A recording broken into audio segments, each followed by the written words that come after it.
Upper level low mayhem continuing across the lower 48 as not one but two separate storm systems bring active weather, including severe weather, tornadoes, and a flooding threat for many Americans. We'll break it down for you in today's video. Welcome in, everybody. Great to see you on the start of a new week out there. Happy Monday to you all, and hopefully we're having a wonderful May 5th so far. And so these pesky upper level lows, that's the big storyline. We've been talking about them for quite some time now. Today will be another day we're talking about them.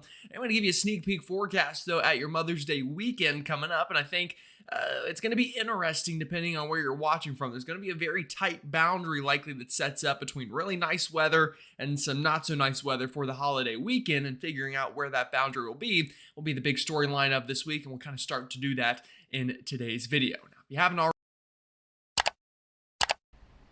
notifications, great way to stay up to date as we continue kind of tracking this active period. And I'll tell you, it looks like the tropics might get an early start as well. I'm not going to start talking about it quite yet in my videos, but it looks like maybe we could get some late May, early June mishap down there. We'll definitely continue to take a look at that, and should it become a bigger deal or start to look a little more likely, I'll definitely bring it into the videos a little bit more. But either way, hurricane season quickly approaching, and trust me, I go all out for hurricane season, breaking these things on down for you, so you'll want to stick around for that time of the year.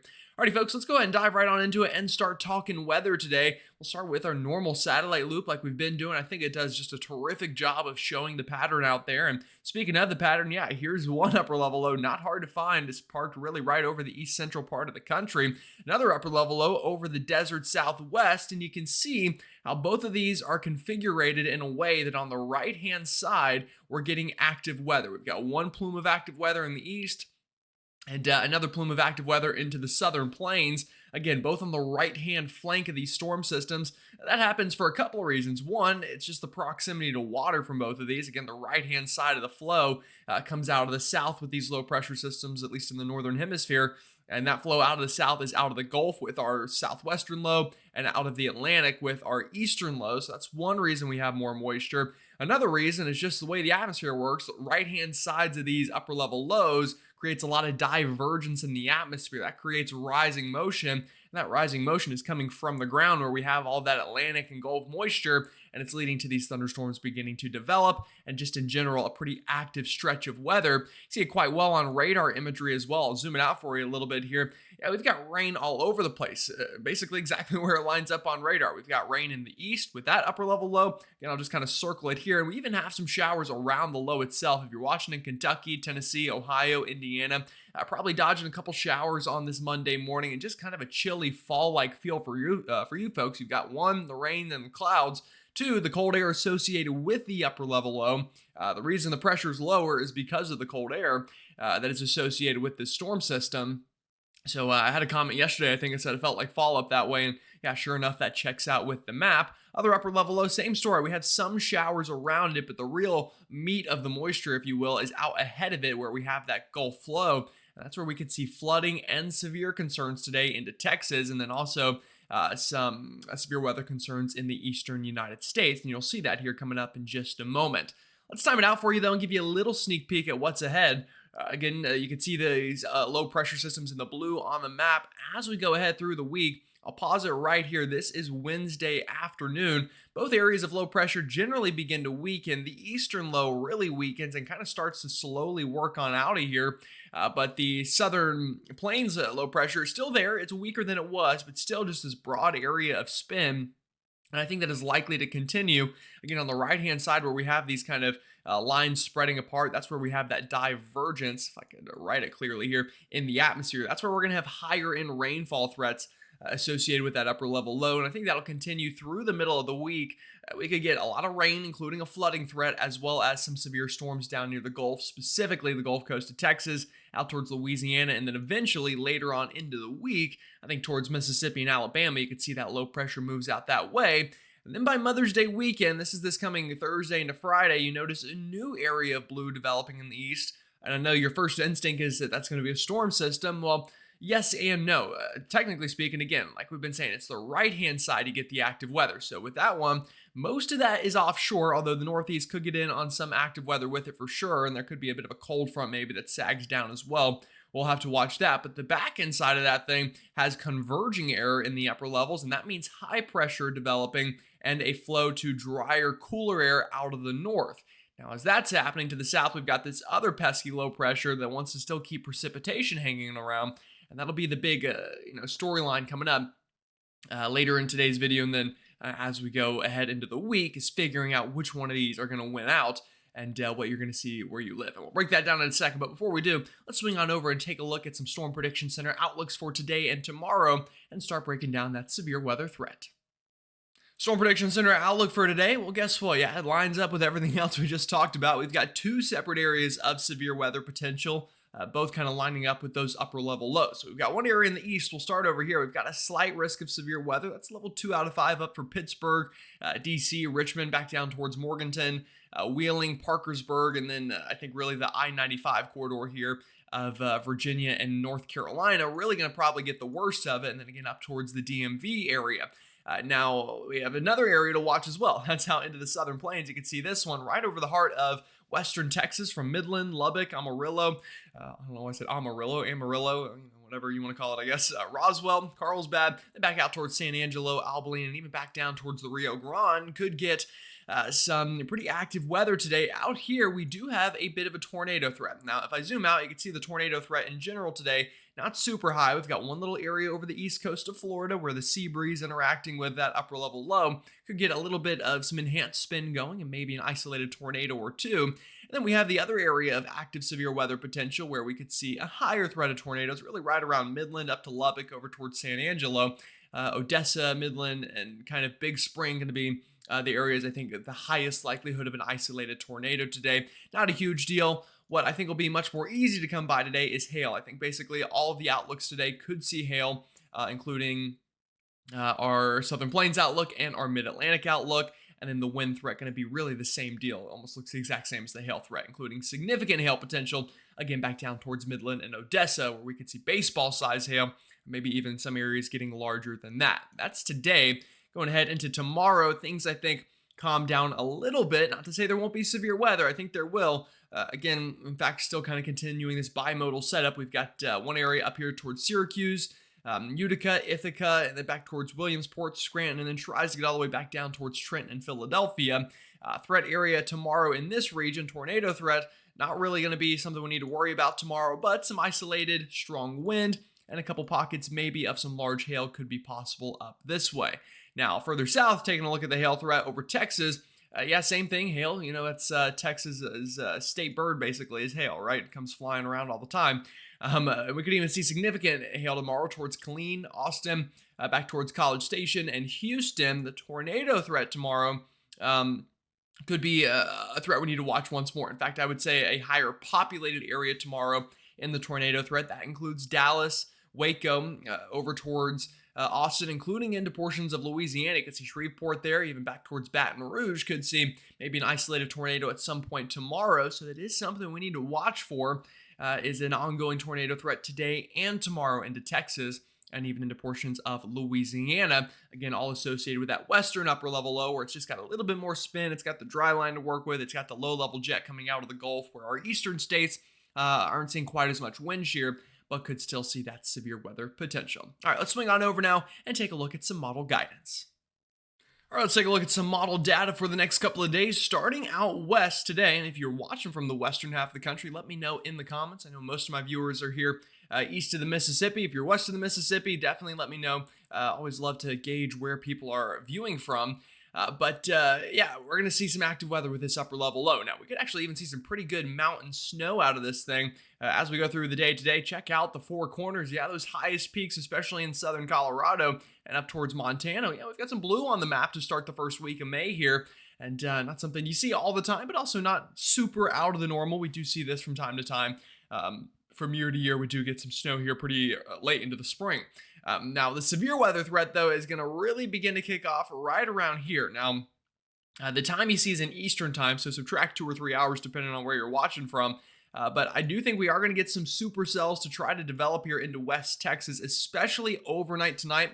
I think as the sun goes down, that low-level jet's really going to increase the wind shear and the instability out this way. I think we're going to really up the chance for severe weather there into West Texas today. Now, even into Eastern Texas, could see some showers and storms. Just a lower end severe weather threat that way. Now you start getting into the Rockies, though. Again, it's going to be high elevation snow and lower elevation rainfall. Now, I'm not really going to be dealing with too much of a flooding threat or a big blizzard threat by any means, but still a very interesting event here for early May for you folks. Now, again, to the overnight, storms in Texas just continue to just keep on going. We've got strong areas of storms, large hail, strong wind, and a couple isolated tornadoes, again, especially near Odessa and Midland. That kind of area back out into Texas is going to be the most likely to see a couple tornadoes during the overnight. You get late into tonight, into tomorrow morning, those storms are still moving through really portions of New Mexico, Texas, even up into the Red River of Oklahoma. We could see very heavy rainfall, a flooding threat, and maybe even some large hail and damaging winds up that way, not completely out of the question.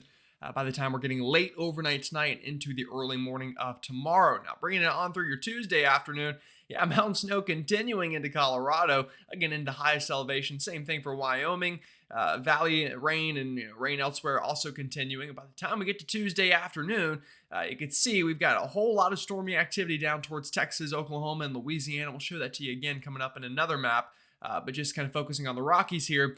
Throughout the day Tuesday, more of the same, mountain snow, valley rain, and then I think by the time we start getting towards Wednesday, things begin to wind down out here towards the Rockies as that storm system starts to move off towards the east a little bit more, which segues us perfectly into the next map. Here is the map for the eastern United States. I'm going to refresh it here really quickly just so we've got the latest data in. And let's show it to you. We'll start this afternoon. Again, I think the big story today is going to be severe storms here into the mid-Atlantic, especially eastern North Carolina up through eastern Virginia and up as far north potentially as Pennsylvania. Going to have the most wind shear and lift and moisture values for that severe weather potential. Not a huge tornado threat or anything like that, like we mentioned, but large hail, strong straight line winds, and an isolated tornado or two is possible. But I think really going to be a wind and hail threat more than anything else today up into that region. Although I do think if anyone gets a tornado, there are some areas here in eastern North Carolina that maybe the sea breeze kind of interacts with some of these storms a little bit more, kind of like what we're going to see down into Florida, where we do have a severe weather threat as well. Again, the east coast of Florida could see some severe storms today. That sea breeze always can sometimes pull off some magical stuff. So we'll see. Keep on going throughout the afternoon. Those storms continue where we're talking about them. Could see some showers into western North Carolina, the Ohio and Tennessee valleys, where it's going to be a pretty cool and damp day, I think, at least cloudy at the very least. Again, showers and some drizzle possible as well. Keep on going here into the overnight. Like we talked about, got some rain there in East Texas and Louisiana. We've got those rain and storms down into Florida, where we do have that potential for severe weather today. Keep it going ahead into time into the overnight. The convection dies down, turns into showers. Different story into Texas, though. Again, the showers in the east, the severe weather, more likely to maintain itself into the overnight there into Texas. Here we go, waking up on Tuesday morning. Just some showers left over here in the east, specifically up through Michigan. Could see some rain tomorrow morning, Ohio. And then kind of where we're trapped in this warm sectors where we're going to have that higher end chance of a little bit of severe weather tomorrow afternoon. Again, New York State back down into Scranton, PA, up towards northern Jersey, kind of that pocket here, this circle within a circle, if you will. Going to be the most likely to get some large hail, strong straight line winds, maybe an isolated tornado. Again, though, I think hail and wind will be the biggest threat with these storms tomorrow as well up in that region. And then you notice this is when the flooding threat becomes a bigger concern down south. Check out Tuesday afternoon, folks. We could be dealing with a tornado threat, a large hail threat, and a wind threat. These are not going to be the greatest storms to chase, though. If you plan on watching, not waiting, I don't know what waiting is, but if you plan on watching Storm Chaser feed tomorrow, probably not going to get the best views of these things. We've got a lot of rain, and the flooding threat really going to begin to increase from this point into portions of Louisiana, East Texas, and heck, even into portions of Oklahoma and southern Arkansas. That's a lot of very heavy rain, and we're going to take a look at rainfall totals in a moment.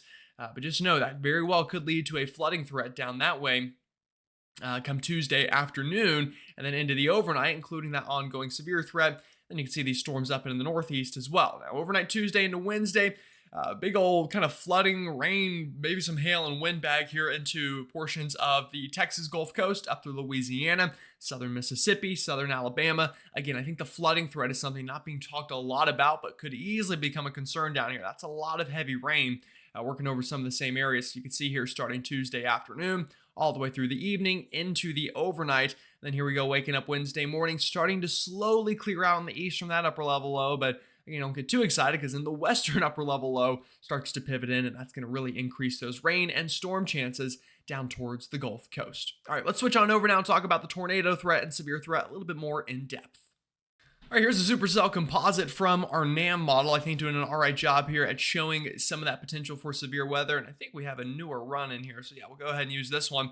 You can see by the time we get into this evening, obviously supercell is going to have the highest potential of developing out towards Texas. Could see a couple of supercells mixed into some of these more single and multi-cell storms into the east as well. But we'll keep it going. And by the time we get to tomorrow afternoon, yeah, notice ingredients are pretty high for supercells here into East Texas, back out towards Louisiana. And the more I look at it, I think tomorrow could probably be a bigger tornado threat even than today. We saw that from the Storm Prediction Center outlook as well. So we definitely have the ingredients for supercells, but it's going to be kind of a messy storm mode. These are not going to be your nice, pretty dry line supercells. We're going to have a lot of convection around here. Normally happens when you get this close to the Gulf. You've just got so much moisture. It's hard for these storms to really stay discrete. But with all that moisture and wind shear, supercells embedded in kind of these clusters of storms are going to be a real threat tomorrow, I think, for your Tuesday. And that could continue into the evening and overnight. And by the time we get to Wednesday afternoon, yeah, again, could continue to see severe weather and supercells out into the southern high plains, even into portions of the Gulf Coast of Louisiana, up towards Mississippi, maybe into Dixie Alley. Could see some severe weather beginning by that Wednesday time frame. And then this is as far out as the model goes, is to overnight Wednesday. But you notice severe weather hanging around that area.